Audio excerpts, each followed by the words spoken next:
Clearwater, Florida, a city known for its sunny skies, sandy beaches, and a hidden undercurrent of darkness. Nestled along the Gulf Coast, it seemed like the perfect paradise. But beneath the surface, a shadow was cast, transforming this tranquil town into the secretive global headquarters of Scientology. It all began in the 1970s, a covert operation, properties bought under false names, and a silent takeover. What followed was a chilling saga of manipulation, intimidation, and control. Local politicians harassed, residents silenced, and secrets buried deep within the walls of the flagged land base. This episode explores the seedy side of Scientology's reign over Clearwater. We'll uncover the shadowy operations, expose the strategic maneuvers, and reveal the profound impact on the local community. From the fair gaming of public officials to the harrowing cover-ups that rock the city, we bring you these stories with a fresh set of eyes. Join us as we navigate the labyrinth of lies, deceit, and fear that has shrouded Clearwater for decades. We'll share pivotal moments and introduce you to the key players on both sides, those who fought against the encroaching darkness and those who perpetrated it. Prepare yourselves for a journey into the heart of Scientology's most secretive stronghold. I'm Sandi McKenna, and along with Abraham Aurich, this is The Sins of Scientology.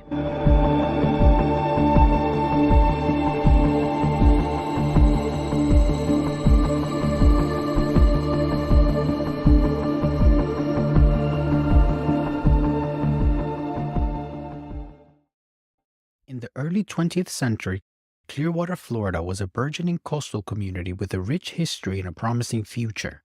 Located on the Pinellas Peninsula along the Gulf of Mexico, Clearwater was known for its stunning beaches, warm climate, and welcoming atmosphere. Downtown Clearwater was the heart of this vibrant city, serving as a hub for commerce, culture, and community life. Downtown thrived on its diverse array of businesses, ranging from local shops and boutiques to restaurants and entertainment venues. Cleveland Street, the main thoroughfare, was lined with charming storefronts that catered to both residents and tourists. The downtown area featured a mix of architectural styles reflecting the city's growth and development over the decades.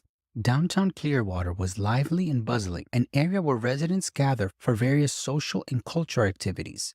The city's parks, such as Coachman Park, provided green spaces for outdoor recreation, picnics, and concerts. Community events, including parades, festivals, and holiday celebrations, were common, fostering a strong sense of community and belonging. The Clearwater Municipal Marina was a focal point for boating and fishing enthusiasts, offering access to the Intercoastal Waterway and the Gulf of Mexico. The marina was also home to seafood restaurants and shops, catering to both locals and tourists. Key landmarks included the Clearwater Sun Building, which housed the local newspaper, and Capitol Theater, a historic venue that hosted movies, live performances, and community events. Clearwater was also home to the historic Fort Harrison Hotel, a luxurious upscale establishment which was the centerpiece of downtown Clearwater. The Fort Harrison attracted visitors and served as a social hub for the community. Clearwater's reputation as a premier vacation destination was well established by the 1960s and 70s. Hotels and motels in and around downtown provided accommodations for the steady stream of visitors. The Fort Harrison Hotel in particular was well known for its elegance and excellent service, making it a preferred choice for affluent travelers. By the early 1970s, downtown Clearwater, like many American downtowns, faced challenges brought about by suburbanization and changes in consumer behavior. The rise of shopping malls and suburban developments drew some business and residents away from the downtown core.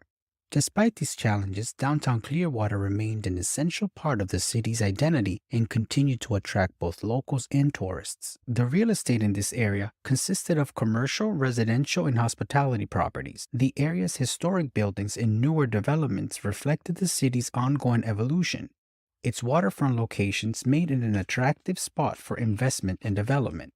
The city government and municipal services were centered in the downtown area, including the City Hall and other administrative offices. This centralization of civic functions contributed to the vibrancy and importance of downtown as the epicenter of the city's governance and public services. Before the arrival of the Church of Scientology, downtown Clearwater was characterized by its small-town charm, community spirit, and sense of history. It was a place where local business thrived, neighbors knew each other, and the beauty of the coastal environment was a daily backdrop to life. The community's resilience and adaptability were evident as it navigated the changes and challenges of its time. The Fort Harrison Hotel, a distinguished landmark in Clearwater, Florida, was built in 1926. Named after Fort Harrison, a military post established during the Seminole Wars, the hotel was designed to be an opulent resort destination for tourists and wealthy visitors. Its construction was part of a broader effort to boost tourism and economic development in the area, which was then emerging as a popular vacation spot. The hotel was designed by the renowned architect Francis J. Kennard, known for his work on other notable buildings in the Tampa Bay area. The Fort Harrison Hotel featured Mediterranean Revival architecture characterized by its stucco walls, red-tiled roof, and elegant arches. Its design elements included grand ballrooms, luxurious guest rooms, and expansive public spaces, reflecting the opulence and style of the Roaring Twenties. Throughout the 1920s and 30s, the Fort Harrison Hotel quickly became the social epicenter of Clearwater. It hosted a myriad of events, including lavish parties, high-profile weddings, and community gatherings. The hotel's ballroom and dining rooms were often filled with guests enjoying live music, fine dining, and dancing. The Fort Harrison's reputation as a premier destination attracted a diverse clientele, including celebrities, politicians, and business magnates. Its pristine location overlooking Clearwater Harbor offered breathtaking views and easy access to the pristine beaches of the Gulf Coast, enhancing its allure as a vacation destination. During World War II, like many grand hotels of the time, the Fort Harrison experienced a shift in its role. The U.S. military leased the hotel to provide housing and recreational facilities for servicemen stationed in the area. This period marked a temporary departure from its luxury resort status as the hotel was repurposed to support the war effort. Following World War II, the Fort Harrison Hotel underwent renovations to restore it to its former grandeur. The post-war economic boom and the rise of automobile travel contributed to the resurgence in tourism, and the hotel once again became a popular destination. Its luxurious accommodations and amenities attracted tourists from across the United States, contributing to Clearwater's growing reputation as a prime vacation spot. The 1950s and 60s were particularly prosperous decades for the Fort Harrison Hotel. The property continued to host high society events and remained a favorite vacation spot. The hotel's dining facilities, including its elegant restaurant and cocktail lounge, were renowned for their gourmet cuisine and sophisticated ambiance. During the period, the Fort Harrison also hosted conventions and business conferences, adding to its status as a multifaceted venue capable of catering to both leisure and professional gatherings. The hotel's well-appointed guest rooms, coupled with its impeccable service, made it a preferred choice for discerning travelers. By the early 1970s, the Fort Harrison Hotel began to experience a decline in its fortunes. Change in the tourism industry, competition from newer hotels, and the general economic downturn for the period contributed to a decrease in occupancy and revenue. The once grand hotel faced challenges in maintaining its facilities and attracting guests.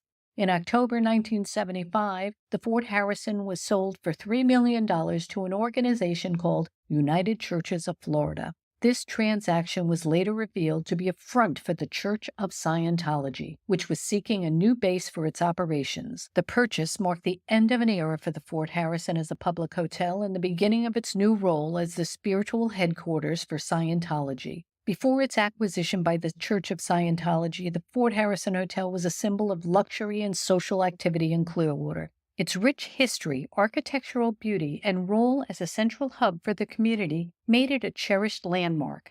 The hotel's transformation into Scientology's flag land base marked a significant shift, but its legacy as a cornerstone of Clearwater's early development and social life remains an important part of the city's history. In the heart of Clearwater, Florida, the year 1976 marked the beginning of a turbulent chapter in the city's history, a chapter that would thrust its mayor, Gabe Cazares, into the national spotlight and embroil him in a battle against a mysterious and controversial organization, the Church of Scientology. It was February of 1976 when Mayor Gabe Cazares, known for his forthright demeanor and commitment to his community, first raised the alarm. A series of peculiar real estate transactions caught his eye when properties across downtown Clearwater were being purchased under the name of various shell companies, all linking back to an entity calling itself the United Churches of Florida. Suspicious and determined to protect his city, Cazares delved deeper into the transactions, uncovering that behind this mystery lay the Church of Scientology. The Church of Scientology had quietly infiltrated Clearwater, a city known for its pristine beaches and welcoming atmosphere. Under the radar, the organization had acquired the historic Fort Harrison Hotel, the iconic building in the heart of the city. This acquisition, along with other properties, signals Scientology's intent to establish Clearwater as its spiritual headquarters, a move made without transparency or consent of the local community. With the backing of city officials and concerned citizens, Cazares publicly denounced the church's clandestine operations. He demanded federal and state investigations into their activities, suspecting that the church's sudden and secretive expansion posed a threat to Clearwater's civic integrity. His calls for scrutiny echoed through the corridors of power, drawing attention to the church's opaque financial dealings and broader implications. The Church of Scientology, known for its aggressive tactics against critics, launched a campaign to discredit Cazares. They employed private investigators to dig into his personal life, hoping to find or fabricate any scandal that could tarnish his reputation.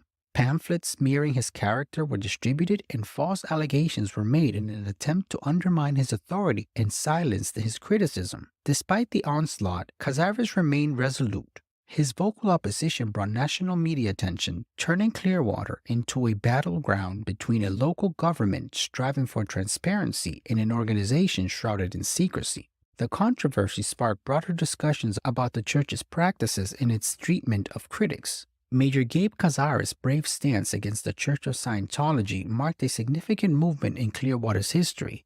His efforts to expose the organization's covert operations highlighted the need for vigilance and transparency in safeguarding the public interest. Today, Cazares is remembered as a champion for his city, a figure who stood firm in the face of intimidation and a beacon of integrity for future generations. In the end, Cazares' battle against the Church of Scientology was more than a local issue. It became a symbol of the broader struggle for accountability and truth in the face of power and secretive entities. His story is a testament to the impact one courageous individual can have in the fight against corruption and deceit. Just over a year after Mayor Gabe Cazares first publicly criticized the Church of Scientology, the conflict reached a boiling point.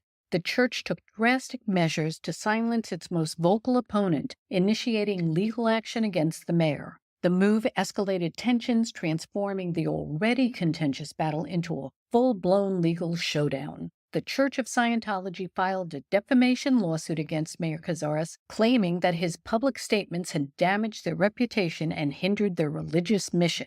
They alleged that Cazares' accusations of deceitful practices and secretive behavior were baseless and defamatory. The lawsuit was not merely a defensive tactic, it was an offensive maneuver designed to intimidate and silence a critic. The church, known for its litigious nature, sought to use the courts to curb Cazares' outspoken opposition. The legal battle put significant pressure on Cazares both personally and professionally as he faced the daunting prospect of a prolonged and expensive court case.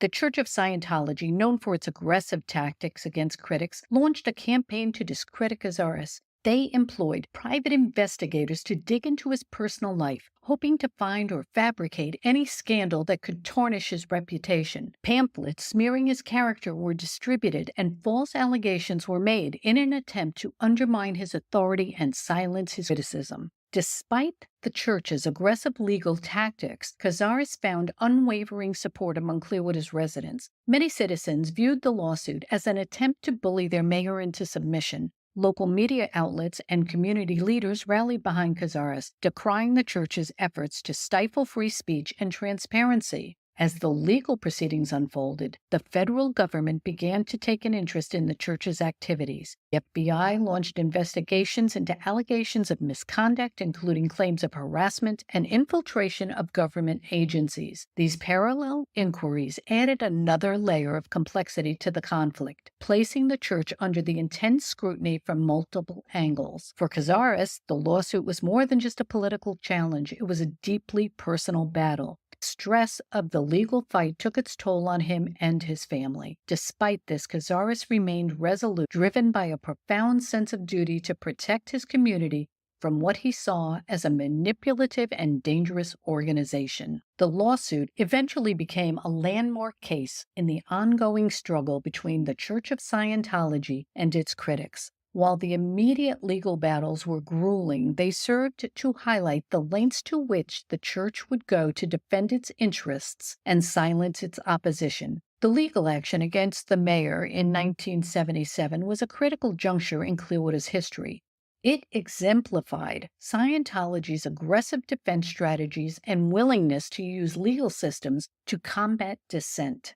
More importantly, it showcased the courage of a public servant who, despite immense pressure, chose to stand up for the principles of openness and accountability. This story serves as a powerful reminder of the importance of courage in the face of intimidation. His unwavering commitment to his city and determination to expose the truth left an indelible mark on Clearwater, shaping its legacy and continuing to inspire those who value justice and transparency. In the shadowy world of Scientology, few events stand out as starkly and dramatic as the FBI raids of the late 1970s. Shrouded in mystery and intrigue, this event marks a pivotal moment in the long and controversial history of the Church of Scientology. Let's take a look into the gripping details of the FBI audacious operations against the Church of Scientology. By 1975, when Scientology purchased the historic Fort Harrison Hotel under a pseudonym, Clearwater had become a major hub for Scientology. It was home to the church's spiritual headquarters, the Flag Land Base.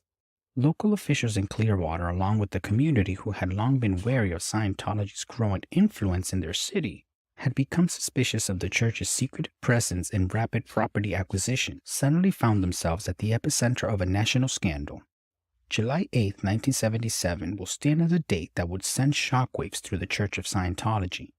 The FBI coordinated simultaneous raids on Scientology offices in Clearwater, Los Angeles, and Washington, D.C. after discovering plans of a covert operation against the U.S. government and private individuals. These raids were the culmination of years of meticulous investigation driven by the mounting body of evidence suggesting that Scientology was engaged in clandestine operations against various government bodies. The catalyst for these raids was Operation Snow White, an ambitious plan orchestrated by the Church of Scientology to infiltrate the government. The goal of Operation Snow White was to purge unfavorable records about Scientology and its founder, LRonHubbard. This operation involved over 5,000 infiltrations into 136 government offices, including the IRS, Department of Justice, and the FBI. Agents armed with search warrants stormed the buildings, seizing thousands of documents that would later reveal the extent of Scientology's covert activities. These operations were designed to infiltrate, discredit, and neutralize perceived enemies of the church. The documents uncovered a systematic campaign of espionage, wiretapping, and theft of government documents. The sheer volume of evidence was staggering. Hidden within these files were detailed plans for operations with codenames like Operation Snow White and Operation Freakout. Operation Freakout was a plot designed to frame journalist Paulette Cooper for crimes she did not commit in retaliation for her critical book about Scientology. The lengths to which the church went to fair game Paulette Cooper reads like the plot of a movie. This is a subject we hope to cover in a future episode. The FBI raids marked a turning point in the relationship between Clearwater and the Church of Scientology. The city became a focal point in the broader struggle against the church's practices, leading to ongoing tensions and confrontations. The findings painted a picture of a church that was not just a spiritual organization, but also a covert operation with a far-reaching agenda. Clearwater officials, already grappling with Scientology's secretive nature and aggressive expansion, now had concrete evidence of the church's illegal activities. This confirmation of their worst fears led to heightened tensions between Scientology and the city. Clearwater's leaders were thrust into a spotlight they had not anticipated. forced to navigate a delicate balance between protecting their city and confronting a formidable adversary. Clearwater officials worked tirelessly to reclaim their city and safeguard it from the influence of an organization with a documented history of espionage and subversion. The FBI raids on Scientology offices in 1977 exposed a complex web of illegal activities significantly impacting the church's operations and its relations in Clearwater. The evidence uncovered during these raids provided a foundation for local officials to resist and challenge Scientology's influence, shaping the city's history and ongoing efforts to maintain its integrity in the face of a powerful and controversial organization. The Church of Scientology has faced significant opposition and scrutiny since it established its headquarters in Clearwater back in 1975. This period has been marked by legal battles, accusations of harassment, and negative media coverage, painting the church in a highly controversial light. In the 1980s, the Church of Scientology initiated a concerted public relations effort to improve its image and foster better relations with the Clearwater community. This campaign included several key strategies and activities. The church made a series of charitable donations to local charities and causes, including contributions to homeless shelters, youth programs, and educational initiatives. The donations were intended to demonstrate the church's commitment to supporting and uplifting the community. Scientology organized and sponsored various community events to foster goodwill and engage with local residents. These events included free concerts, cleanup initiatives, helping to beautify local parks and public spaces, and holiday events. The aim was to showcase the church's positive contributions to society and offer residents an opportunity to interact with Scientologists in a friendly, non-confrontational setting. Prominent Scientology officials and spokespeople were more visible during this period. They made public appearances and gave speeches that emphasized the church's mission of helping individuals and communities. These appearances often highlighted the church social programs, such as drug rehabilitation and literacy campaigns. The church actively engaged with local media, granting interviews and providing press releases highlighting their charitable activities and community involvement. The goal was to counteract negative perceptions and generate positive media coverage to reach a wider audience. Efforts were made to build relationships with local government officials, business leaders, and community influencers. These collaborations aim to gain support and build alliances that could help mitigate opposition and foster a more positive perception of the church. The public's reaction to Scientology's campaign was mixed. While some residents and organizations appreciated the charitable contributions and community events, many remained skeptical of the church's intentions. The negative publicity and legal controversies from previous years had a long-lasting impact. For many, the PR campaign was seen as an attempt to buy goodwill rather than a genuine effort to integrate into the community. Despite the mixed reactions, Scientology's public relations campaign marked the beginning of a more persistent effort to reshape its image in Clearwater. Over the years, the church continued to invest in community programs and events, gradually building a more substantial presence in the area. However, the legacy of the initial controversies and the ongoing legal battles continued to influence the public perception, making it challenging for the church to shed its contentious image fully. This period in Clearwater's history remains as an example of how religious organizations can employ public relations strategies to navigate and attempt to overcome community resistance and negative publicity. In May 1983, the Clearwater City Commission, in a momentous move, escalated their conflict with the Church of Scientology. This was a culmination of years of tension and mounting evidence of alleged criminal activities by the church. The commission, in a resolution, formally requested a federal investigation into Scientology's activities within Clearwater. This marked a turning point in the city's history, setting the stage for a prolonged period of scrutiny and legal battles. The decision to adopt the resolution was driven by a series of troubling reports and testimonies from former Scientology members and concerned citizens. Allegations included financial fraud, harassment, surveillance, and other forms of illegal conduct. The church's aggressive tactics and clandestine operations had created an atmosphere of fear and suspicion in the city, prompting the city commission to seek federal intervention. The resolution passed by the city commission was a formal appeal to federal authorities, urging them to investigate the Church of Scientology's activities in Clearwater. The document cited numerous concerns, including potential civil rights violation, tax laws, and other federal statutes. The Commission's actions reflected a growing consensus that only a comprehensive federal investigation could uncover the full extent of the church's alleged criminal activities and bring accountability.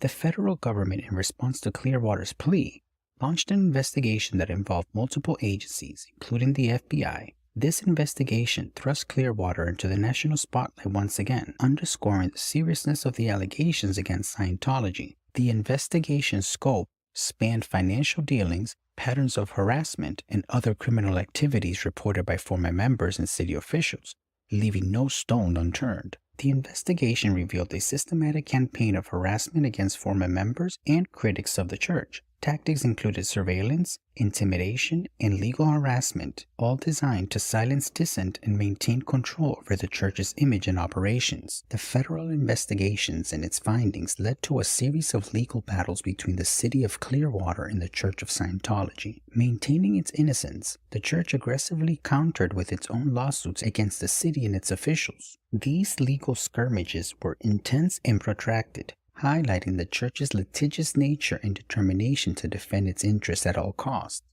The conflict had a profound impact on Clearwater's community.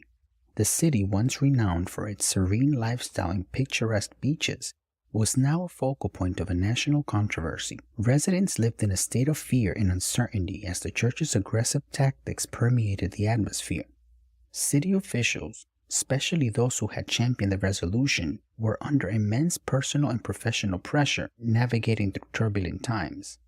The May 1983 resolution was a landmark event in Clearwater's history, symbolizing the city's collective stand against perceived corruption and abuse. It underscored the importance of accountability and the power of community united in the face of adversity. While the ensuing legal battles were arduous, they ultimately highlighted the necessity of transparency and justice. Late 1970s, a typical sunny afternoon in Clearwater, Florida. The serene Gulf Coast breeze meets the lively hustle of tourists and residents. But behind this picturesque facade, a significant and controversial transaction has just taken place. The Sandcastle Motel, a charming relic of mid-20th century Americana, has stood on Clearwater shorelines for over 50 years. With its nostalgic architecture and welcoming neon sign, the motel has been a beloved landmark, offering tourists a slice of old Florida charm. It has provided tourists with a charming and affordable place to stay, embodying the spirit of old Florida. However, the Sandcastle Motel's days of an independent beacon of hospitality have come to an end. The Church of Scientology purchases the property, adding yet another piece to its growing empire in Clearwater. This acquisition in the late 1970s was part of a broader strategy. Scientology had been quietly buying up properties across downtown Clearwater for years, often through shell companies and holding corporations to avoid drawing public attention. The Sandcastle Motel was just one in a series of purchases that raised eyebrows and concerns among local residents and officials. Many saw the purchase of the Sandcastle as another step in Scientology's calculated plan to expand its footprint and influence in Clearwater. For the residents, it's a reminder of the ongoing struggle for control and identity in their beloved city. Since purchasing the Fort Harrison Hotel in 1975, Scientology has invested millions in real estate, effectively reshaping the city's landscape. Their holdings now include a variety of properties, from office buildings to retail spaces and even residential complexes. Here are just a few of their key acquisitions. The Flag Building, otherwise known as the Superpower Building, completed in 2013, is a large structure that serves as the major spiritual headquarters for the church. The Coachman Building, that was another significant property used for church activities. The Oak Cove Hotel, purchased in 2007, serves as an additional lodging and training facility. West Coast Building, that's a significant purchase used for administrative purposes, and several other storefronts and commercial properties. The church has bought numerous commercial properties, often through shell companies or parishioners, contributing to its extensive real estate portfolio in Clearwater. Former Scientology executive Tom DeBach, who oversaw the church's property in Clearwater from 1996 through 2001, told the Tampa Bay Times, They've got one intention and one intention only: buy up as much property as they can for the church, whether they use it or not, whether they let it sit there and rot so no one else can be there. Since 2017, 32 companies bought 92 downtown properties. Of the $103 million spent, $99 million paid in cash. Nearly all of the roughly 24 people listed as operating the companies are Scientologists, as reported by the Tampa Bay Times. Critics argue that this real estate dominance gives the church undue influence over local politics and the economy. They point to the church's tax-exempt status and the significant amount of prime real estate that no longer contributes to the city's tax revenue. Scientology, for its part, insists that its investments are aimed at revitalizing Clearwater. They argue that their presence brings in visitors and creates jobs, contributing positively to the local economy. As the sun sets over the Gulf of Mexico and the Sandcastle Motel stands as yet another symbol of the changing Clearwater, one thing is certain: the Church of Scientology's grip on this Florida city is tighter than ever before. As we wrap up part 1 of this episode, you've journeyed through the intricate history of Clearwater, uncovering the layers of secrecy and controversy that have defined the city's relationship with the Church of Scientology. From the covert operations of the 1970s to the bold stance of Mayor Gabe Cazares in the significant federal investigations, you've seen how a vibrant coastal community transformed under the shadows of a powerful organization. Clearwater's history is one of resilience and determination, with local officials and residents standing firm in their quest for transparency and justice. The legal battles, the PR campaigns, and the ongoing tensions serve as a testament to the city's enduring spirit. Remember, these stories are more than just the historical accounts. They are a reflection of the ongoing struggle for truth and accountability. Clearwater's past continues to shape its present, and the lessons learned remain crucial for communities facing similar challenges. We appreciate your time and attention. If you have any thoughts or stories you'd like for us to cover, please reach out to us. In part 2, we'll go deeper into the key players behind Scientology's covert takeover of Clearwater. Who were the masterminds orchestrating these shadowy operations? What roles did local residents and activists play in this dramatic saga? We'll uncover their stories, motivations, and the ripple effects that continue to shape Clearwater today.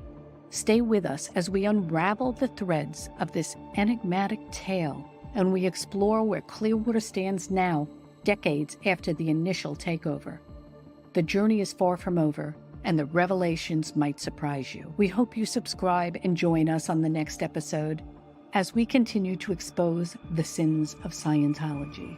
Until then, keep questioning, keep seeking, and may your journey be as rich and enlightening as the stories you encounter.